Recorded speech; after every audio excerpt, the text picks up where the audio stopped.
His own defensive after leaked emails show officials trying to remove references to terrorism and the talking points immediately following the Benghazi attack. 4 Americans died, including Ambassador Chris Stevens on September 11, 2012. At issue is the possible involvement of the White House in sanitizing the talking points and the bureaucratic infighting between CIA and the State Department over what to say about the attack. Congressman Blake Farenthold is on the House Oversight and Government Reform Committee, which held the hearings this week on the Benghazi attack. He joins me live now. Congressman, it's good to see you on a Saturday afternoon. Good afternoon to you, Craig. The White House insists it had minimum involvement in crafting these talking points. What's your take on that?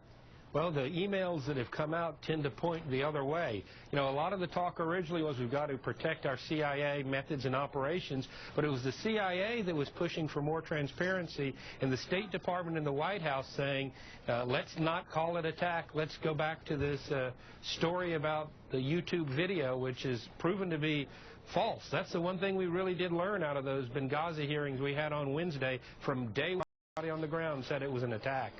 The White House says that the emails between the White House and the CIA and the State Department, they insist that these emails were made available to Congress months ago, and that by bringing them up again, it's accusing Republicans like yourself of playing politics. I want you to listen to Press Secretary Jay Carney, and let's talk about it on the other side. Here it is.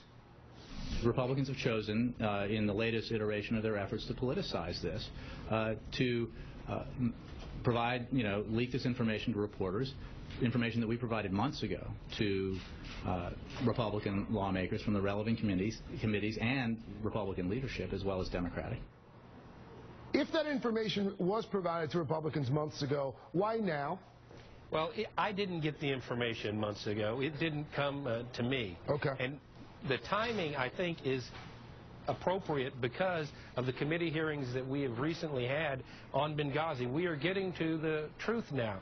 We had months of stonewalling, and now here we're getting to whistleblowers out in front of the cameras, out testifying to Congress, so we can find out what happened, so we can give peace to the family of the victims, and so we can make sure something like this doesn't happen again. I'm really concerned by the fact that we didn't get more help to those people quicker. There were some mistakes made in there, and we need to look at that as well. The Washington Post grabbed this page from the National Republican Congressional Committee website yesterday. I'm showing it to our viewers right now.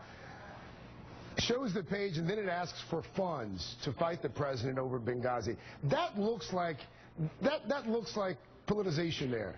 That looks like a group of folks trying to politicize a tragedy. No? Listen, I'm on the Organizing for America mailing list. I get emails from them with what's happening in the news as well, asking for money and asking me to take action. It's the way fundraising works in politics now.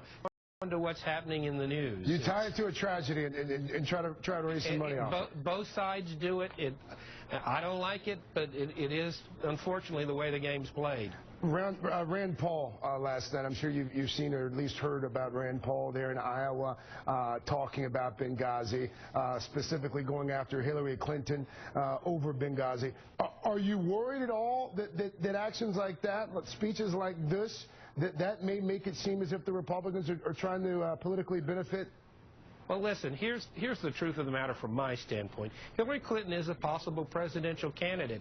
If she is somebody who is responsible for this, if she is the people in the building that had a problem with it, the language in the talking points that went to Susan Rice, I want to know that, and I think everybody wants to know that, so they can decide whether or not they want to vote for on the Democrat side in the primary, on the Republican side in the general election. Texas Congressman Blake Farenthold. Congressman, thank you for your time.